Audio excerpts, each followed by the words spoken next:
A man actually flew all the way from Bangkok to Sydney, and once in Sydney sat in the rain for as long as 18 hours simply to buy the new iPhone 7.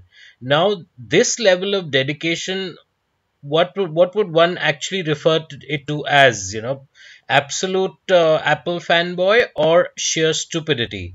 One would, upon wondering, one would really like to incline towards the latter, because otherwise one can actually eventually get hold of the iPhone 7 or any iPhone for that matter eventually. So why so much of effort simply to get hold of the new iPhone? That's the question. And to actually go all out, make so much of effort, and then even document the trip on Facebook, it's as though it's like declaring to the whole world that, hey, look at me, I'm stupid, and this is something which I'm confirming to all of you so that my stupidity is well and truly established. The man in question is Tom Thaphaengphan, who actually traveled from Bangkok to Sydney purely to get hold of the iPhone 7. And then once in Sydney, the weather wasn't all that good. It was cold, it was raining, there was a lot of construction noise nearby, and yet he continued his effort towards getting hold of the iPhone 7, which of course he eventually did. And imagine, just to travel to Sydney alone cost him $800. So that's apart from the cost of the iPhone 7 itself, which of course is not very less by any means.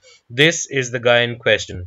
What do you think? Isn't he a sheer stupid fellow who spends so much of time and effort to get hold of the iPhone 7? And see, these are the kind of incidents which actually contribute towards Apple's bottom line in such a big way. That's why they are one of the largest companies in the world with so much of cash, which is practically second to none. And they are the ones who actually contribute towards that, because this kind of sheer fanboy behavior is not seen with most other companies and the products that they offer. Now, the likes of his can be seen over here where they are all cheering on. They can't wait for the store to open up so that they can grab the iPhone.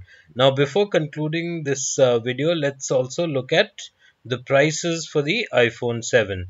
Here they are. Once in store, customers will be able to buy the iPhone 7 for $1,079 or the iPhone 7 Plus for $1,279. It's sheer madness that, because what happens is any model becomes obsolete way too quickly. In fact, every 6 months, 1 year, we have a new iPhone coming up.